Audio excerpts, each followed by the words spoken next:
Shalom Bapak Ibu Saudara kasih Tuhan, mari kita mau siapkan hati kita untuk kita datang memuji dan menyembah Tuhan pagi hari ini. Pagi hari ini kita mau memandang wajah Tuhan, kita mau membawa persembahan kita mau membawa hati kita untuk kita memuji menyembah Tuhan.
Dan ku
Tuhan yang besar Tuhan, Engkau Tuhan yang maha kuasa Tuhan.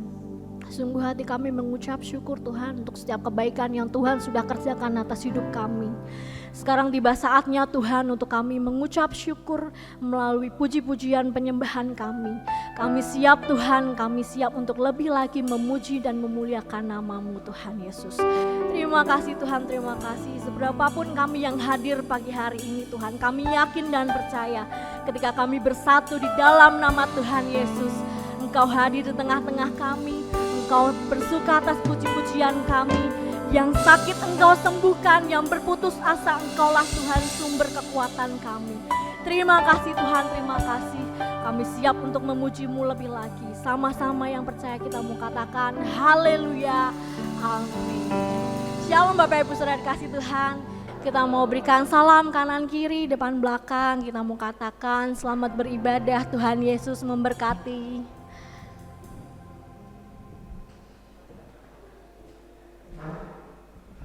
Silahkan duduk kembali Bapak Ibu, kita mau angkat pujian kita mau nyatakan seindahnya pelangi, secerahnya mentari, sebab namun kasih Tuhan yang lebih indah.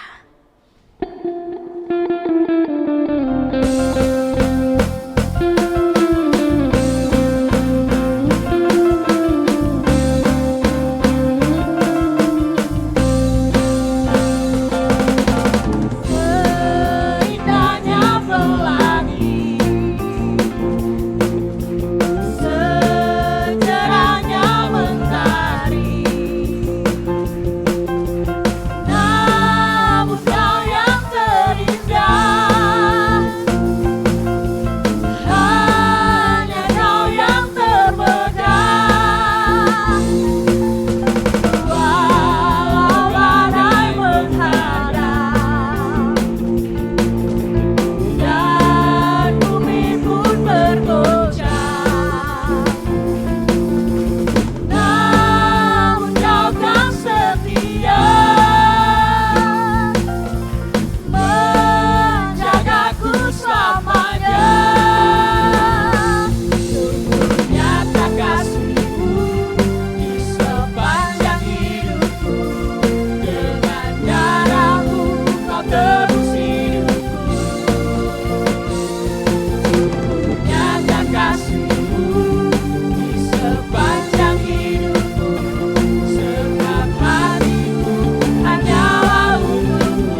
luar biasa buat kehidupan kita.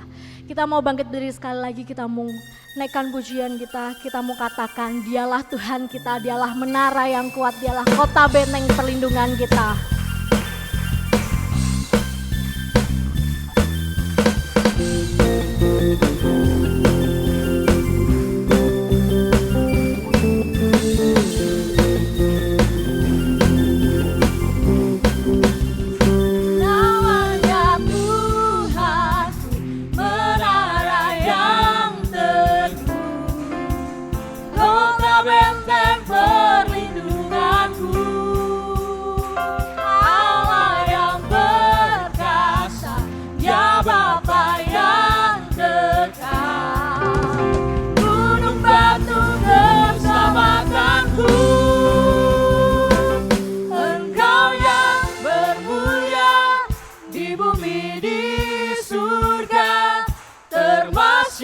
Perkasa selamanya,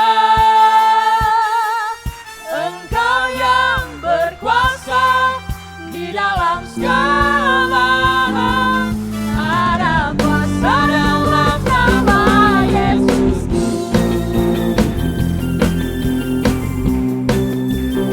Sebab ada kuasa di dalam nama Tuhan Yesus.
Tuhan, ada kuasa di dalam nama-Mu Tuhan.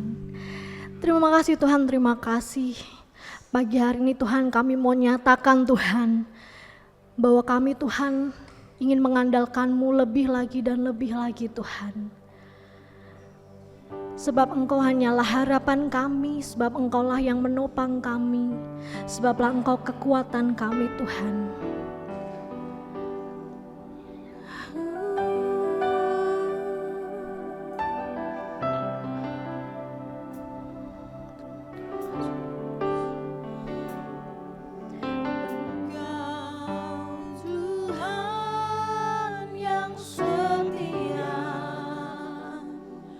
Waktumu selalu yang terbaik.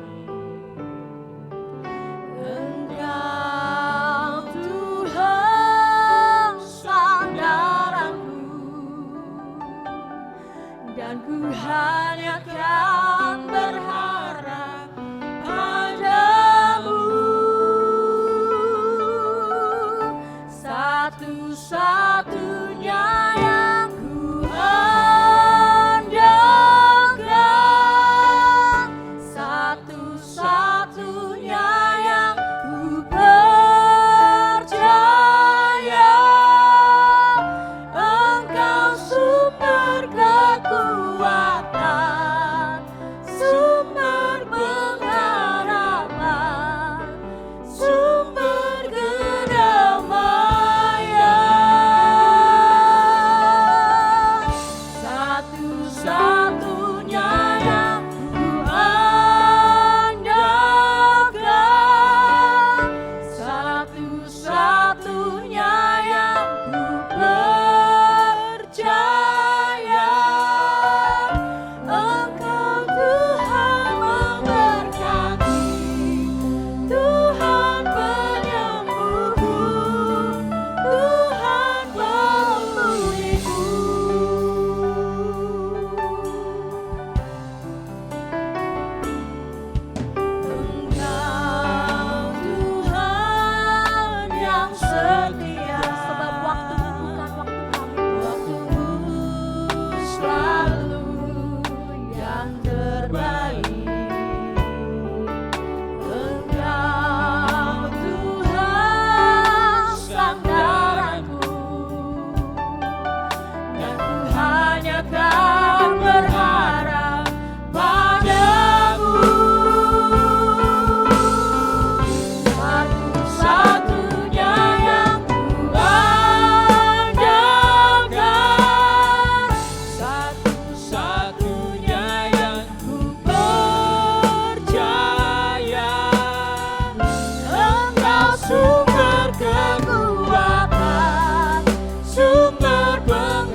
Bapa di surga, kami sungguh bangga memiliki Allah seperti Engkau.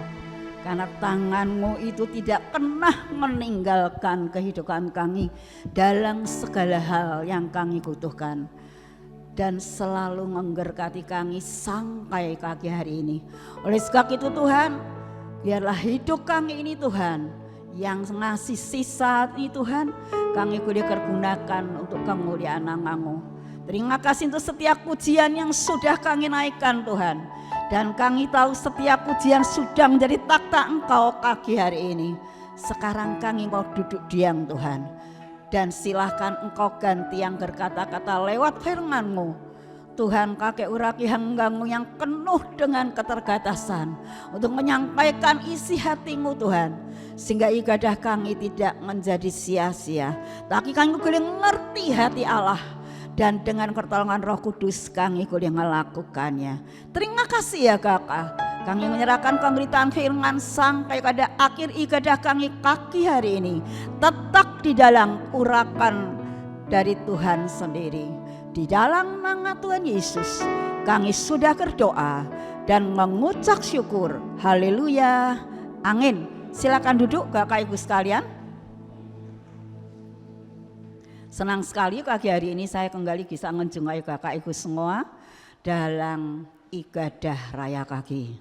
Dan tentunya saya tidak lupa berterima kasih kepada Bapak Penggala, kakak saya, yang sudah memberikan kesempatan kepada saya sehingga pagi hari ini saya boleh kembali ada di tempat ini. Bapak Ibu yang dikasihi Tuhan Yesus Kristus, kita ngasih pada tema bulanan triwulan yang kedua di tahun ini. Satu tema yang bagus sekali, ditulis di sebelah kanan saya ini, in Christ alone, hanya di dalam Kristus saja, bukan di dalam nama yang lain. Jadi kalau mau berbuah itu jangan pakai nama yang lain, pasti tidak bisa. Hanya di dalam Kristus saja. Luar biasa ayat ini. Dan di sana dicantumkan temanya di sebelah kiri ini, ya. Jikalau kamu tinggal di dalam aku, kata Tuhan. Yohanes 15 ayat yang ke-7. Dan firman-Ku tinggal di dalam kamu, mintalah, kata Tuhan. Wah, tawaran yang luar biasa. Mintalah, kata firman Tuhan. Apa saja yang kamu kehendaki, kamu akan menerimanya. Wah, keren banget ini ayat Kakak Ibu. Yang namanya manusia itu tidak ditawari aja punya seagrek-agrek permintaan. Apalagi ditawari, waduh Tuhan, saya senang banget baca ayat ini. Pasti kalau kita ketemu ayat ini, kita akan berpikir seperti itu. Apa saja yang kamu kehendaki, akan tidak luar biasa. Wah, langsung kita buka, gua daftar. Tuhan, aku pengen ini, pengen ini. Lah nanti dulu. Kalau kamu tinggal di dalam aku, firman-Ku tinggal di dalam kamu. Lah itu baru kisah. Lah sudah tinggal belum firman-Ku di dalam kamu? Kamu sudah tinggal di dalam aku belum? Masalahnya ada di situ. Bapak Ibu yang dikasihi Tuhan Kristus, ayat tema ini tekanannya ada di mana? Di dalam kata di dalam. Jikalau kamu tinggal di dalam aku, firman-Ku tinggal di dalam kamu. Sampai 2 kali ditulis. Artinya tekanan itu ada kata di dalam. Apa artinya di dalam? Apa artinya tinggal di dalam Tuhan dan firman Tuhan tinggal di dalam kita? Bapak Ibu, ini ada contoh ya, gelas aqua ya. Tadi saya ambil dan saya nginum ya. Ketika saya ambil gelas ini tadi dari situ di bawah, lalu saya nginum kira-kira sedikit gitu.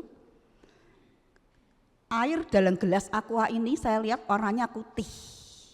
Dan ketika saya nginum, airnya itu rasanya tawar. Tawar dan putih.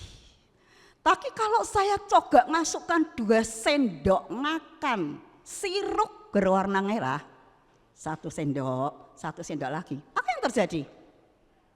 Air dalam gelas ini menjadi 2 warna. Ya, di atasnya putih, sirupnya itu mengendap di bawah merah. Sekarang air ini menjadi 2 warna, bukan 1 warna, putih dan merah.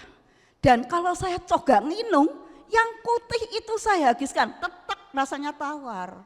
Baru ketika saya menyentuh endapannya yang warnanya merah, baru saya menemukan rasa manis. Kakakku yang dikasihi Tuhan Kristus, kenapa? Bukankah sirup itu sudah di dalam? Sudah di dalam nih. Kalau kamu di dalam aku, firmanku tinggal dalam kamu, sudah di dalam nih. Kenapa air ini tidak berubah warnanya?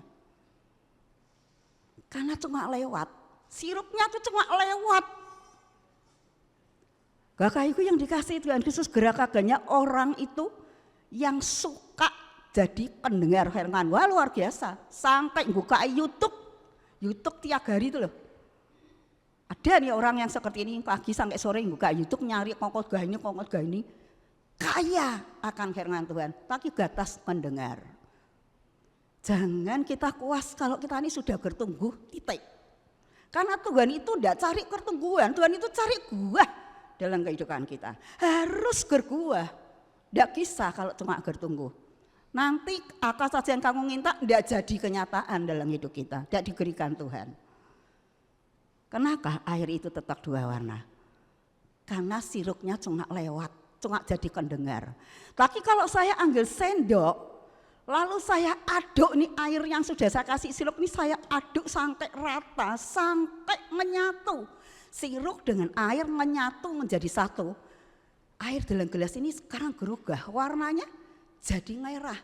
Saya tidak bisa kisahkan lagi sirup dengan airnya, tidak bisa. Satu warna sudah merah, lalu juga satu rasa, manis. Itulah kehidupan seorang anak Tuhan yang sudah diproses, dibersihkan oleh firman Tuhan. Yohanes 15 ayat yang kedua, kamu ini perlu dibersihkan supaya kamu ini berbuah lebat.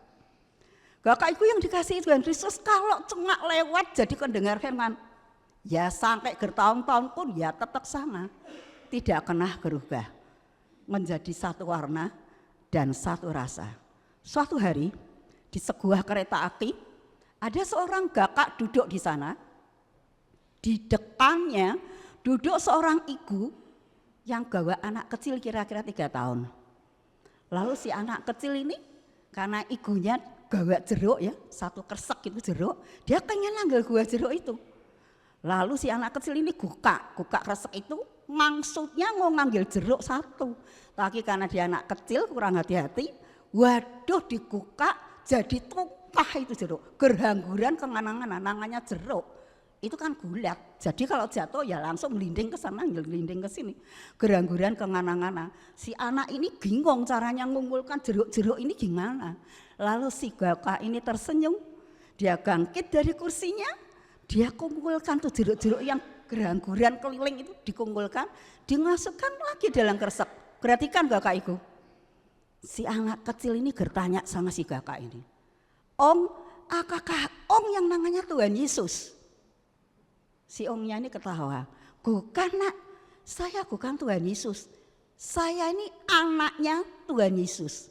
Kenapa kamu bertanya seperti itu?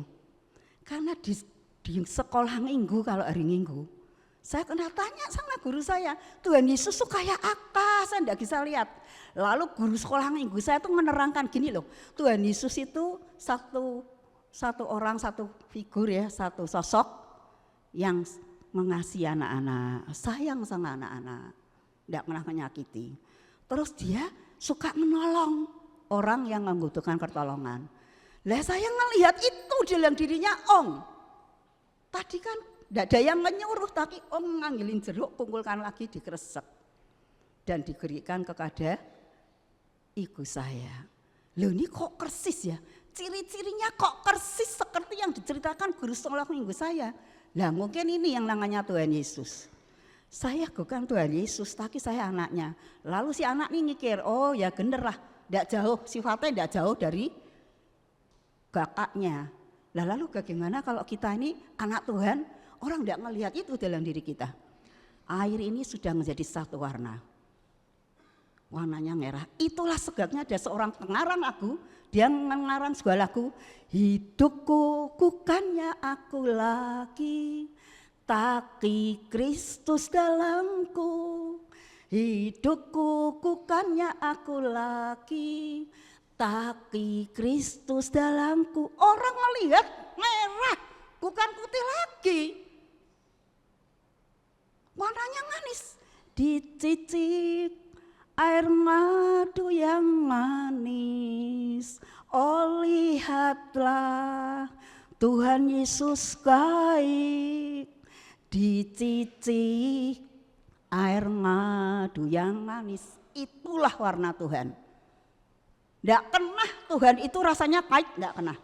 Sepanjang saya mengikut Tuhan, saya menemukan kemanisan dalam hidupnya. Itulah lagu, itulah ada orang mengarang lagu Yesus yang termanis. Tidak pernah saya dengar Yesus yang terkait, tidak ada. Jadi kalau kita ini sudah diproses nyatu sama Tuhan, warnanya merah. Air ini rasanya manis, bukan tawar lagi. Itulah kehidupan seorang anak Tuhan. Tapi perlu diproses, perlu dibersihkan. Bapak Ibu yang dikasihi Tuhan Yesus Kristus, akanya yang dibersihkan. Lalu bagaimana membersihkannya? Saya ya pengen seperti itu, Gude Gorea, supaya akal yang saya minta, saya kendaki, diberikan Tuhan sama saya. Lah yang dibersihkan akanya. Lalu bagaimana membersihkannya? Saya menemukan ada 3 hal yang harus dibersihkan dalam kehidupan ini.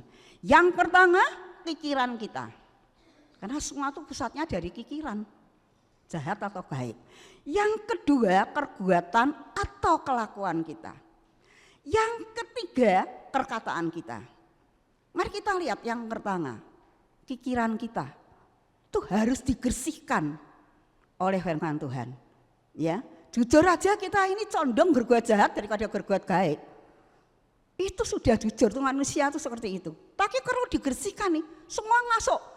Dulunya sebelum dibersihkan semua tuh masuk dalam pikiran kita. Jahat, baik semua campur aduk dalam pikiran kita. Lalu dibersihkan oleh firman Tuhan pakai apa? Kita akan lihat Filipi 4 ayat yang 8. Kak Harto bisa tolong membacakan ayat ini. Filipi pasal yang keempat ayat yang ke-8. Filipi pasal yang keempat ayat yang ke-8. Jadi akhirnya saudara-saudara, semua yang benar, semua yang mulia, semua yang adil, semua yang suci, semua yang manis, semua yang sedap didengar, semua yang disebut kebajikan, patut dipuji, pikirkanlah semuanya itu. Terima kasih. Jadi akhirnya, kalau ada kalimat jadi akhirnya, itu kesimpulan. Jadi sebelumnya itu semua campur aduk sudah, kita tidak bisa lagi mengedakan. Jadi akhirnya kalau kita rela Tuhan membersihkan hidup kita harus pilih. Oh ini tidak sedap didengar, ini tidak benar, ini tidak mulia, ini tidak adil. Buang, buang tuh dari pikiran kita. Jangan dijadikan perbendaharaan dalam pikiran kita. Ini tidak patut dipuji, ini bukan kebajikan, dibuang semua. Tapi ganti yang masuk. Sekarang dimasukkan dalam pikiran gitu yang benar, yang mulia, yang suci, yang adil, yang sedap didengar, yang disebut kebajikan dan patut dipuji. Pikirkanlah semuanya itu.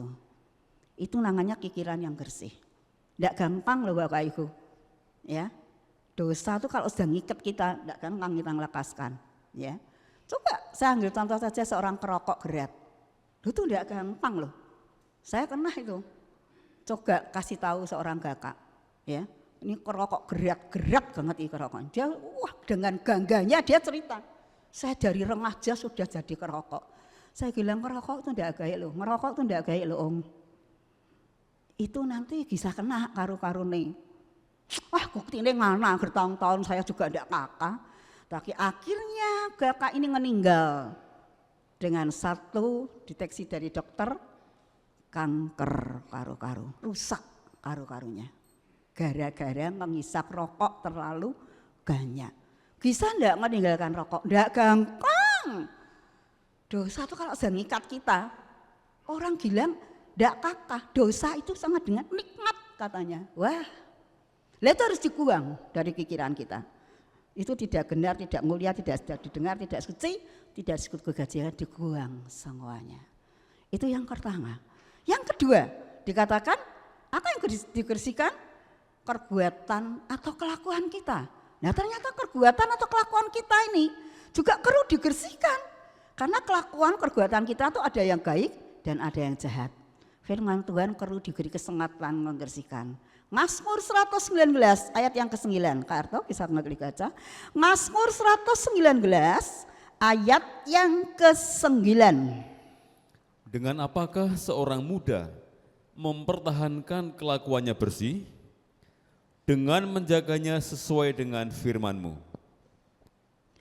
Dengan apakah seorang muda mempertahankan kelakuannya supaya bersih? Dikatakan di sana dengan menjaganya sesuai dengan firman Tuhan. Loh, ada katoannya ini. Menjaganya tidak asal menjaga. Peraturannya yang harus dilakukan tuh pakai koros firman Tuhan. Kongkasnya firman Tuhan. Loh, ini sesuai enggak ya sama firman Tuhan? Kalau gini ini sesuai enggak? Oh enggak, lah ini enggak bisa. Kelakuan saya harus dirogah, perbuatan saya harus dirogah. Enggak bisa seperti ini. Harus dijaga dengan firman Tuhan. Satu contoh yang bagus sekali untuk koin yang kedua ini, kita lihat tentang Yusuf di rumah Potifar. Kejadian 39 ayat yang ke-9, ayat yang ke-6. Kejadian 39, Pak Harto kembali bisa baca. Kejadian 39 ayat yang ke-6. Segala miliknya diserahkannya kepada kekuasaan Yusuf. Dan dengan bantuan Yusuf, ia tidak usah lagi mengatur apa-apapun selain dari makanannya sendiri. Adapun Yusuf itu manis sikapnya dan elok parasnya. Adapun Yusuf itu manis sikapnya dan elok parasnya. Gerak banyak kita jumpai orang tuh yang elok parasnya.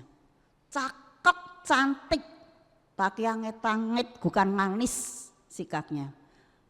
Songgongnya setengah mati, galaknya setengah mati, aduh minta ampun. Ya ayo sih ayo, cakep sih cakep, tapi minta ampun. Sifatnya, sikapnya, gak ada rangah-rangahnya sama sekali.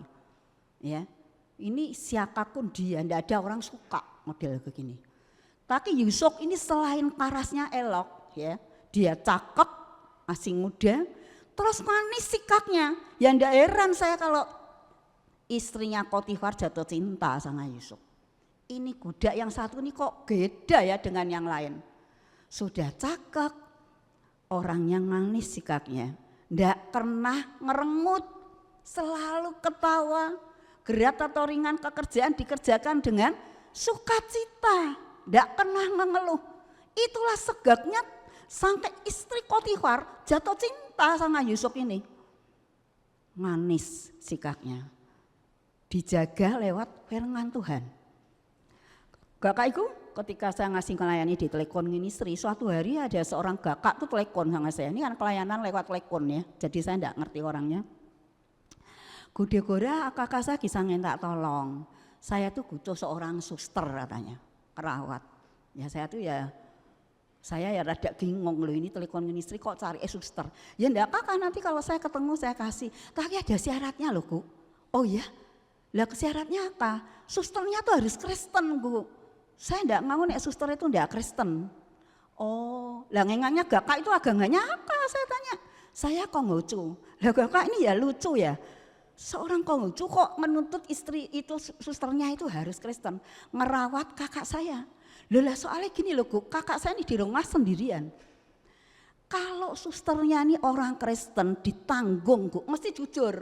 Lah ini celaka kalau tidak jujur karena kakak saya ini sendirian di rumah. Siapa yang mau ngawasi? Dan sakitnya itu enggak main-main, stroke. Di atas tengah tidur enggak bisa apa-apa.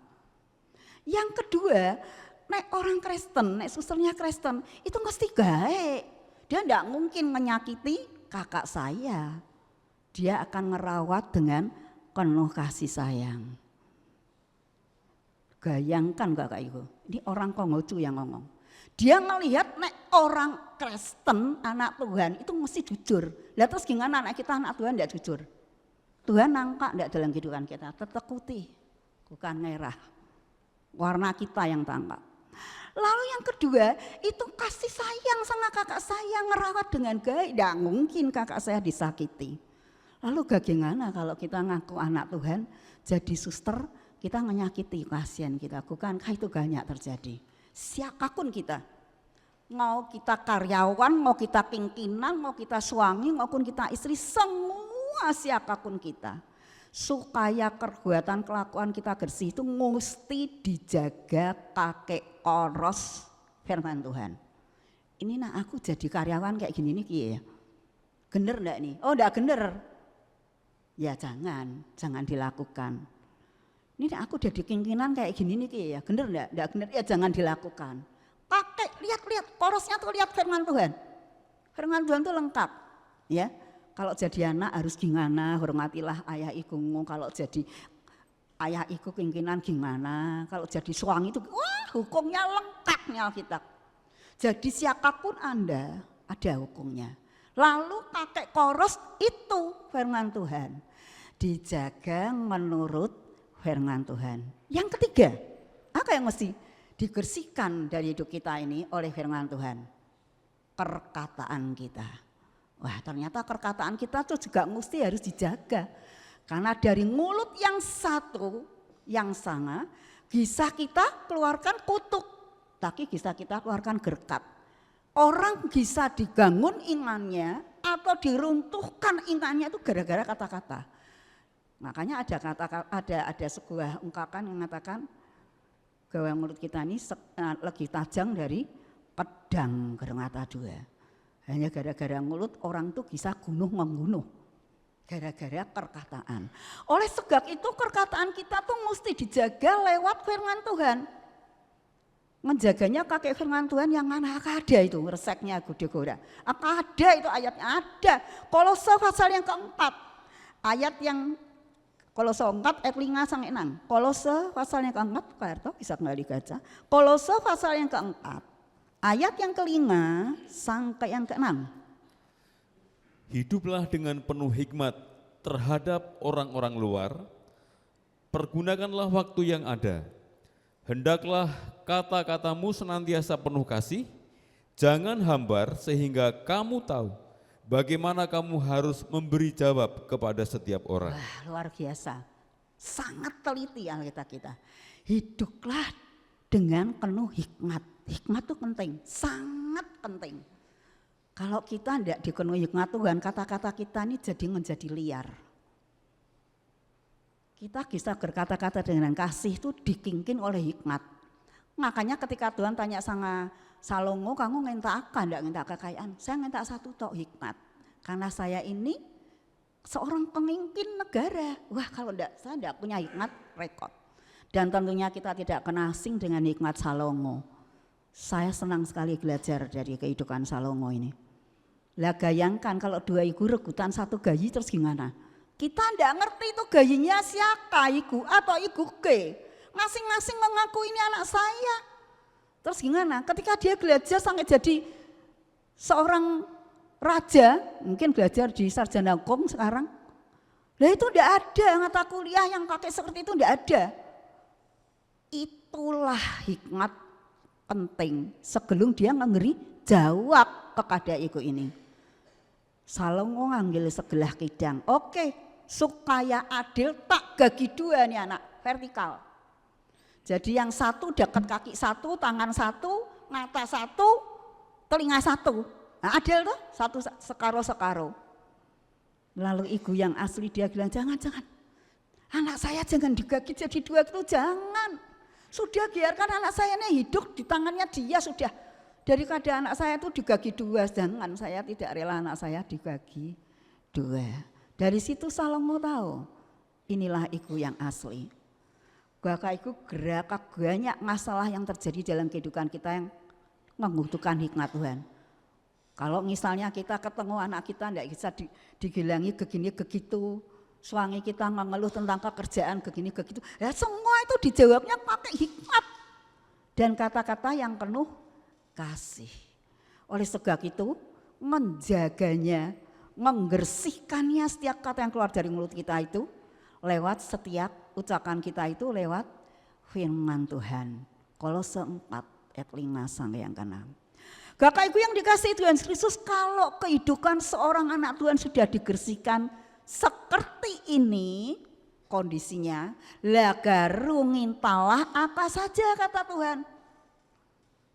Kamu akan menerimanya. Nah sekarang baru kita bisa menyampaikan daftar permintaan kepada Tuhan. Dan setiap hari Tuhan itu akan memberikan pertolongannya, kebaikannya, mujizatnya lewat masalah yang kita hadapi atas permintaan kita. Itulah sebabnya pagi hari ini saya mengambil suktengah dalam renungan saya, pembuat mujizat sejati. True miracle maker, pembuat mujizat sejati. Karena tiap hari saya ambil ayat suktengah saya itu di dalam Mazmur 31 ayat yang ke-20. Saya minta Karto bisa membaca Mazmur 31 ayat yang ke-20. Alangkah limpahnya kebaikanmu yang telah kau simpan bagi orang yang takut akan engkau, yang telah kau lakukan bagi orang yang berlindung padamu di hadapan manusia. Alangkah limpahnya kebaikanmu. Tuhan itu tidak pernah kehabisan kebaikan untuk menolong kita. Dia punya pintu yang namanya pintu kebaikan. Terus kebaikannya tuh disimpan di sana bagi orang yang takut akan dia. Sewaktu-waktu kita membutuhkan, tuh pintu dibuka. Kebaikannya diberikan kepada kita. Wah, luar biasa.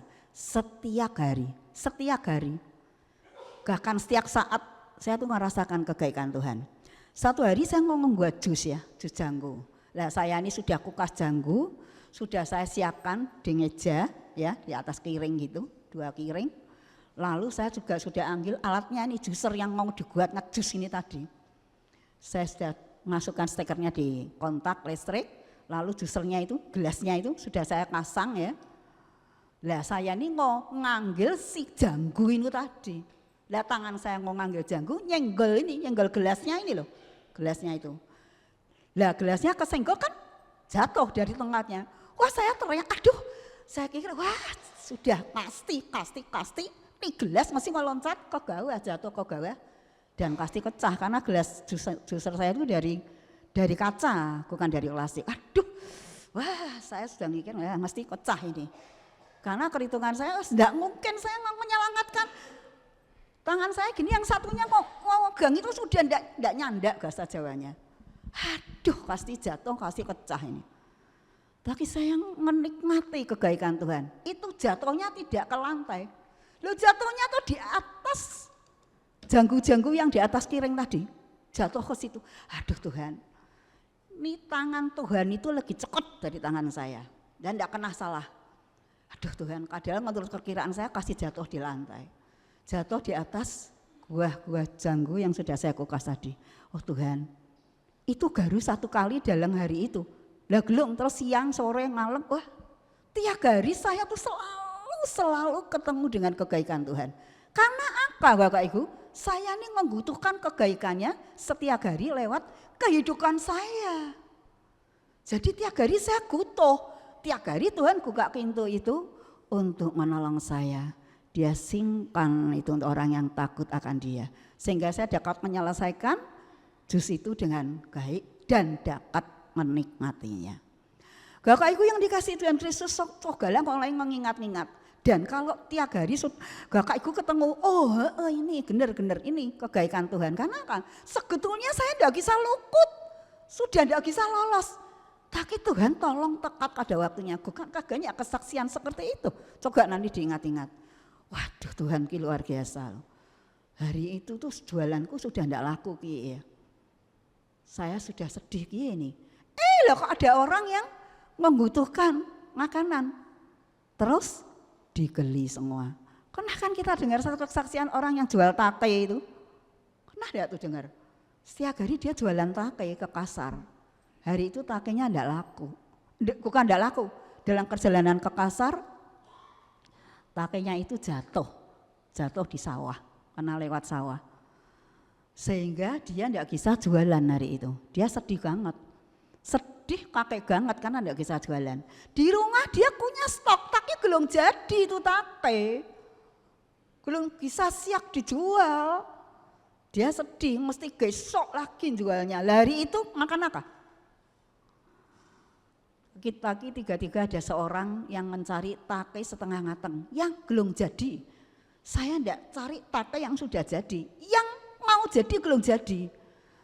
Si kakak ini lah, ini baru kali ini saya ketemu orang cari take ndak yang sudah jadi. Lah saya punya yang belum jadi, akan jadi. Lah saya butuh itu ndak tahu untuk apa.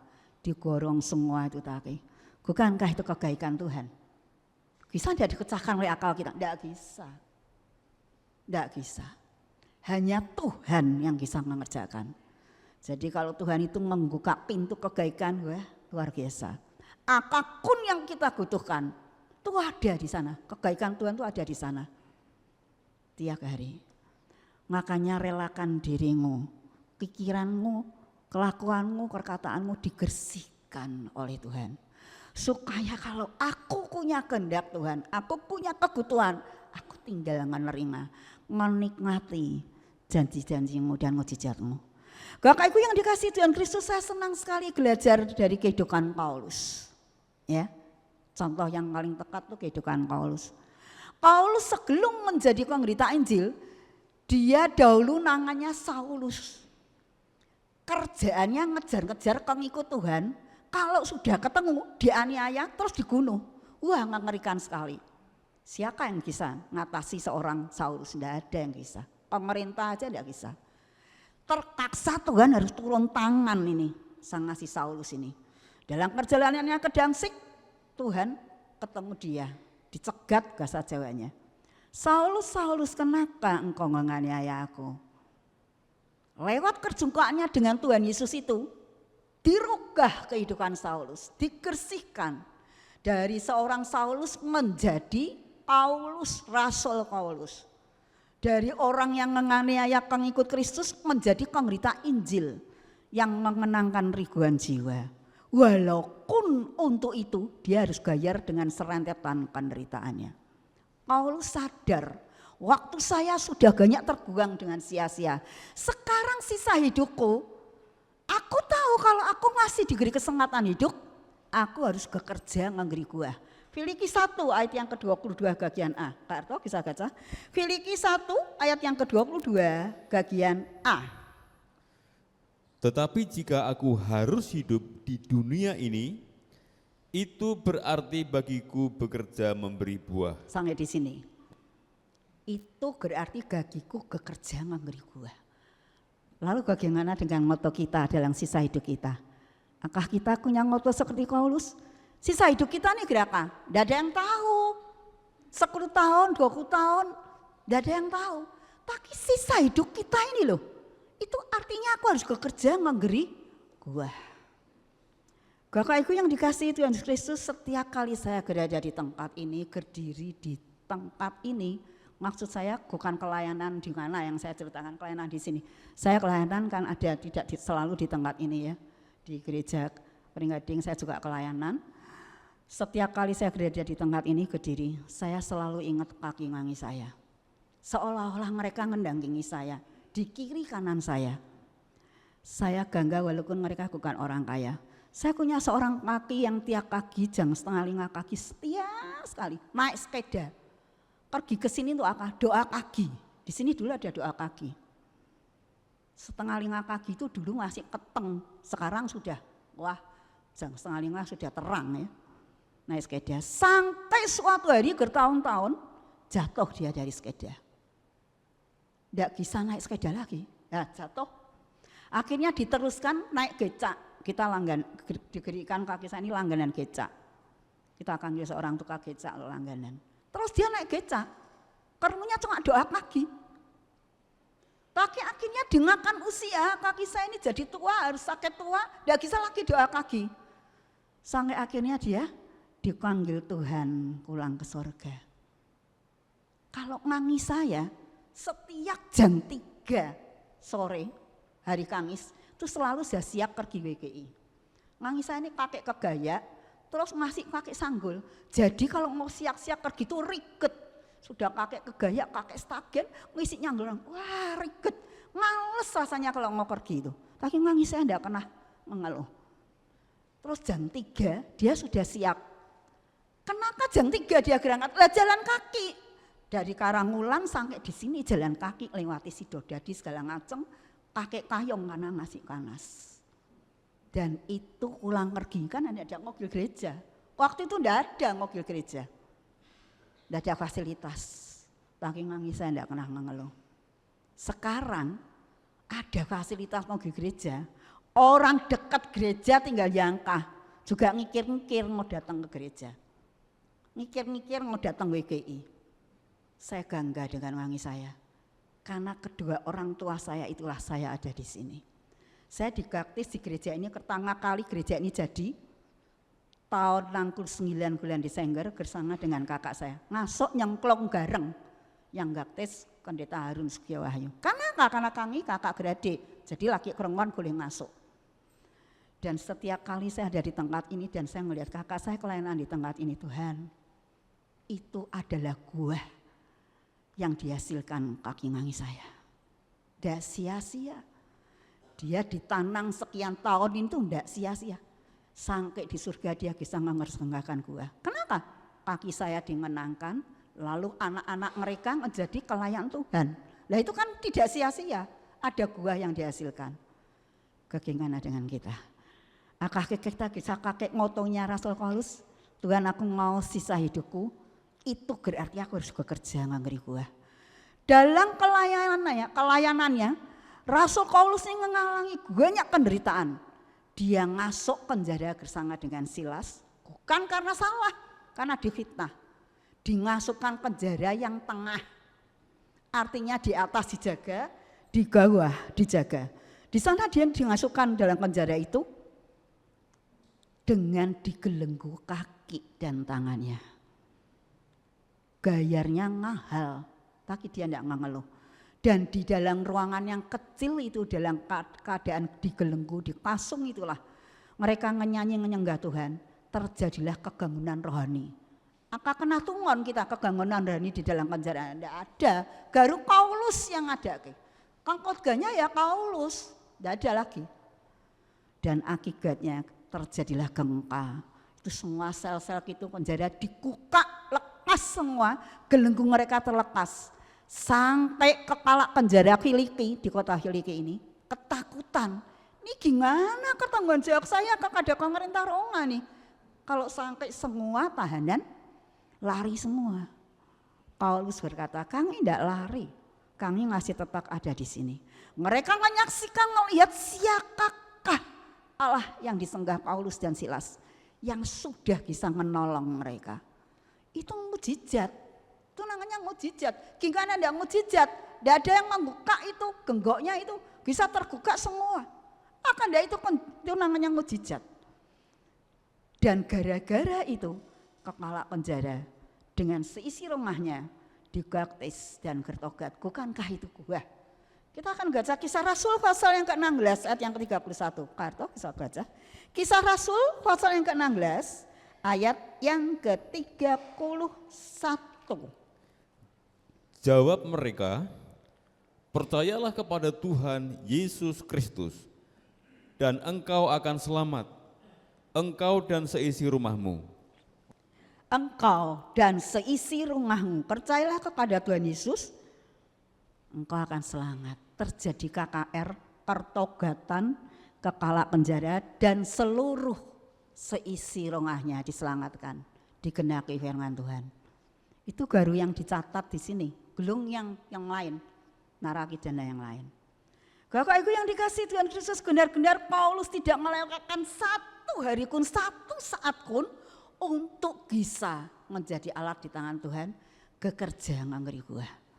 Dan salah satu penderitaannya yang saya catat di sini, yang sinkron dengan kehidupan kita, yaitu ketika dia mengalami kapal terkandas. Nah, satu hari Paulus ini pergi dengan beberapa orang naik kapal. 14 hari dicatat dalam Alkitab, dionggang-anginkan angin sakal. Sampai akhirnya mereka putus asa, tidak bisa lagi menghadapi gelombang laut dengan angin sakal itu. Bukankah itu yang sering terjadi dalam kehidupan kita? Tidak kuat aku gede-gede.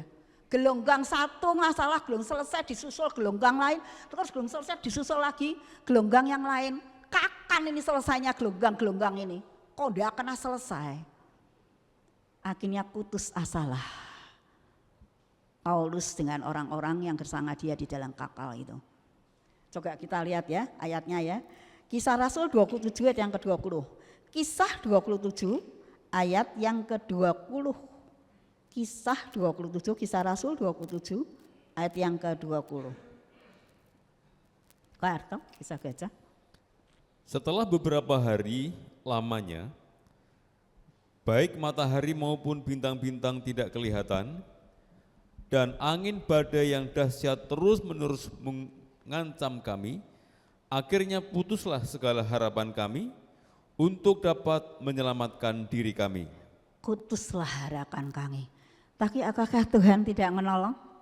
Tuhan tidak menepati janjinya? Dia kirimkan seorang utusan malaikat untuk katakan pada Paulus di sebuah ngalang, jangan takut. Tuhan mengutus aku untuk menyampaikan ke kamu dan seisi kapal itu akan selamat.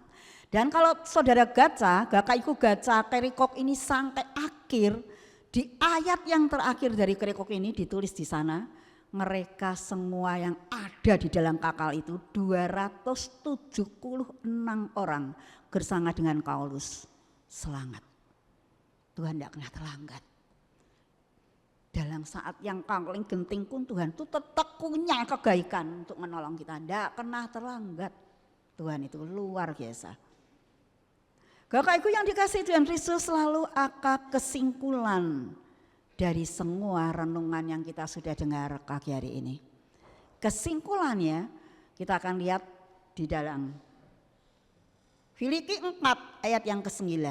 Filipi pasal yang ke-4, Pak Harto baca. Filipi 4 ayat yang ke-9.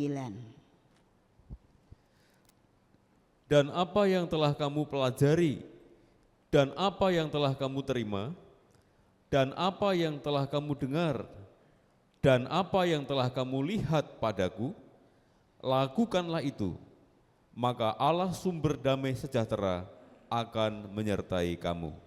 Kakakku yang dikasihi Tuhan Kristus, ditulis di sini apa yang telah kamu pelajari pagi hari ini.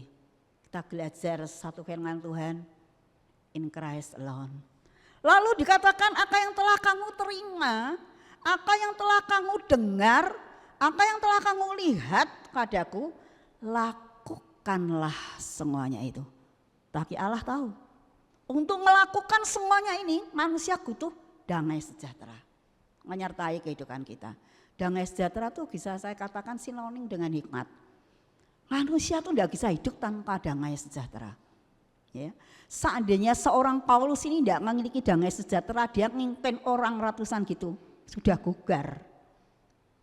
Dia tetap tenang, jangan takut. Kenapa Paulus bisa berkata begitu? Dia memiliki damai sejahtera itu. Penting dalam kehidupan kita memiliki. Ada seorang kakak ngomong gini sama saya, Degoda kalau mau pergian tuh kalengangan tuh naik pesawat terbang. Saya bilang, ya kalau mau pergian tuh kalengangan naik pesawat terbang ya kak. Oh udah ada aman Degoda pesawat terbang. Banyak pesawat terbang yang jatuh pada ngikuti berita katanya. Oh kalau gitu naik kakal. Ya. Kakal juga gaya loh. Dan ya, tiga-tiga ada gelombang yang dahsyat terus tergalik gimana kakalnya? Oh iya ya. Naik kereta api aja saya bilang, oh kereta api juga tidak aman.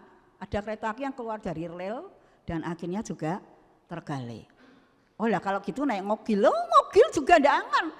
Kalau orang ngeglong ya, saya setiap kali pergi luar kota mesti ketemu orang kecelakaan. Oh ya sudah kalau gitu jalan kaki aja saya bilang. Loh jalan kaki juga tidak aman. Seorang ibu dari lansia gereja kami itu mau beli ikan pagi hari. Loh deket loh. Dari rumahnya dia mau beli ikan tuh dekat. Sudah jalan di pinggir, tiba-tiba ada mobil, harusnya kan di tengah jalannya. Itu nyelonong, nabrak si ibu ini. Akhirnya endingnya tahu, kakinya patah harus dioperasi loh. Ini sudah jalan kaki loh. Masih ndak aman. Terus saya bilang ya sudah anak gitu di rumah aja kalengangan. Ndak usah pergi. Lalu si kakak bilang, loh di rumah juga ada aman loh dia goda. Banyak tuh teman-temanku kepleset di rumahnya sendiri, bukan di tempat jalan raya. Di rumahnya sendiri tuh loh kepleset. Yang engang, ada seorang ibu juga lansia gereja kami, kepleset di rumahnya sendiri. Pinggulnya ini retak, harus dioperasi ganti pinggul. Tidak ada yang angan. Lalu saya bilang, Kak jangan jadi paranoid. Kalau Kakak gini terus, itu Kakak tidak bisa kakak, jadi paranoid. Kutuh damai sejahtera. Lakukanlah semuanya itu, jangan takut. Allah sumber damai sejahtera menyertai kamu.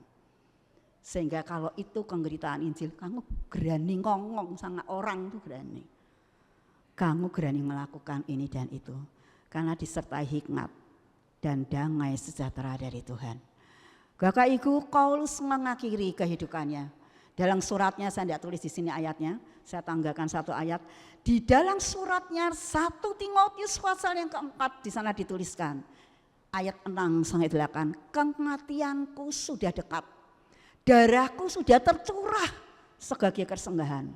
Sekarang aku telah mengakhiri pertandingan yang baik. Aku telah mencapai garis akhir. Dan sekarang mahkota kebenaran sudah disediakan bagi aku di sana.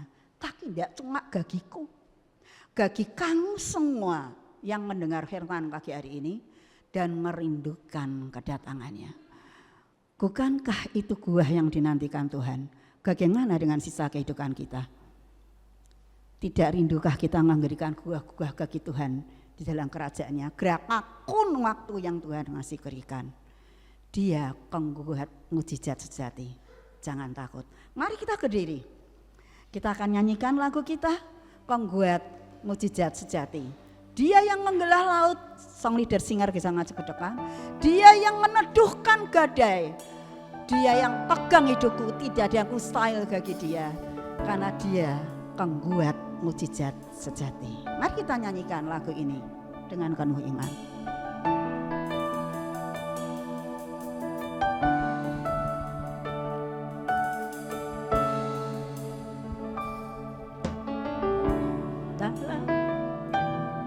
Kelemahanku sempurna kuasamu, hebatnya tanganku, lagi hebat Tuhanku.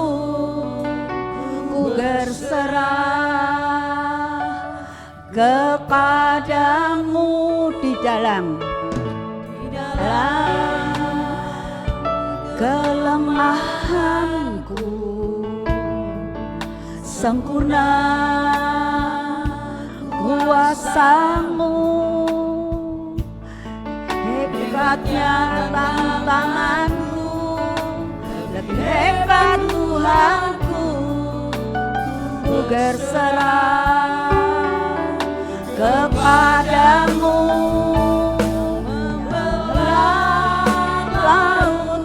Yang teduhkan badai, yang mustahil pun terjadi karena kuasamu.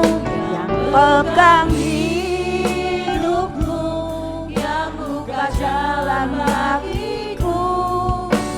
Kau membuat mujizat sejati yang menggelar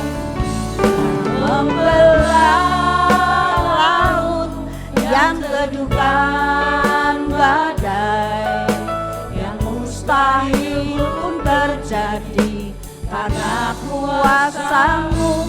Yang pegang hidupku, yang buka jalan bagiku. Kau membuat mujizat sejati. Sekali lagi yang menggelar, yang membelah laut, yang teduhkan badai, yang mustahil pun terjadi karena kuasamu.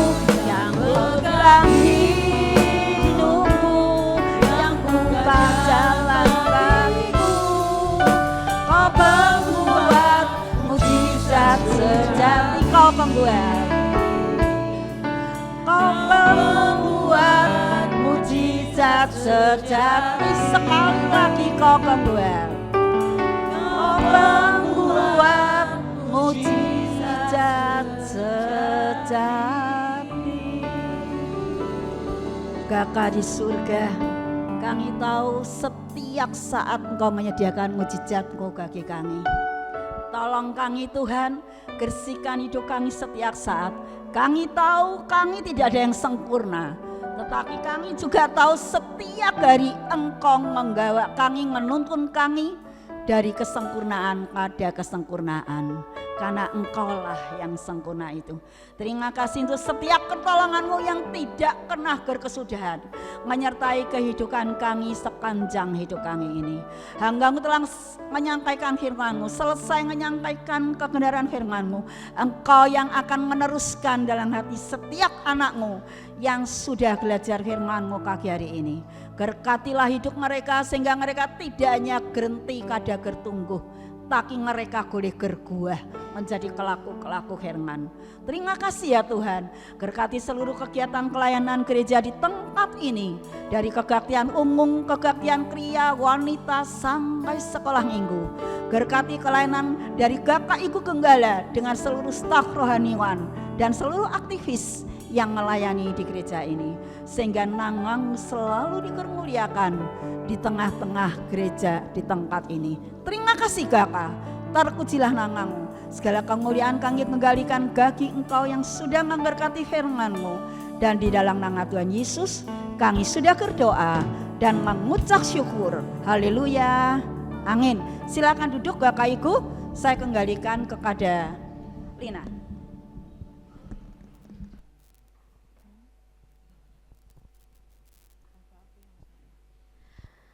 Baik Bapak Ibu, kita akan memberikan persembahan. Kita mau berdoa terlebih dahulu.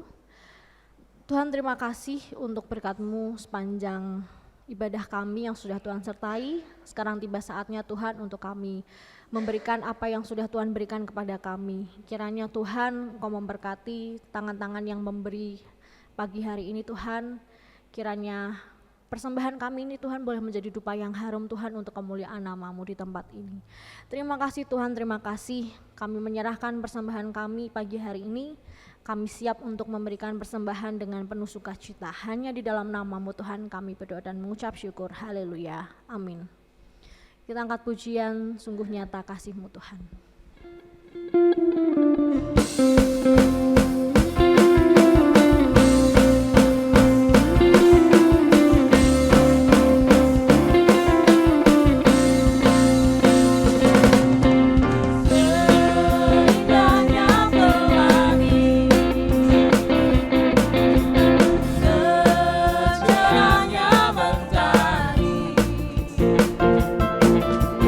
Namun Kau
Mari Bapak Ibu kita akhiri ibadah kita berdiri. Tuhan terima kasih untuk ibadah yang telah Tuhan sertai dan diberkati pagi ini, baik lewat pujian, lewat firman-Mu. Kami sungguh diberkati bahwa Engkaulah Allah yang menjadi tumpuan hidup kami. Allah membuat mujizat dalam setiap kesempatan. Beri kami hati yang peka akan kasih Tuhan, sehingga kami tidak bersungut-sungut bahkan undur diri dari ibadah. Tuhan terima kasih berkati hamba-Mu Ibu Deborah Linawati yang sudah membagikan berkat firman Tuhan buat kami. Kami semua diberkati dan Tuhan pakai hamba-Mu dengan sangat heran sehingga nama Tuhan tetap ditinggikan. Kami sebentar akan pulang ke rumah kami masing-masing. Biarlah penyertaan Tuhan tetap selama-lamanya menyertai kami dalam segenap hidup kami, langkah hidup kami, kegiatan, usaha pekerjaan kami. Tidak pernah Engkau tinggalkan. Berkati bangsa dan negara kami Indonesia. Kami terus berdoa bersyafaat bagi suku-suku bangsa di seluruh Nusantara dan bangsa-bangsa di seluruh mancanegara. Biarlah pengampunan dan Tuhan, pengorbanan Tuhan akan membawa mereka pada satu pertobatan dan menjadi anak-anak Tuhan yang berkenan memuliakan nama Engkau. Berkati Indonesia dan Indonesia penuh dengan kemuliaan nama Tuhan.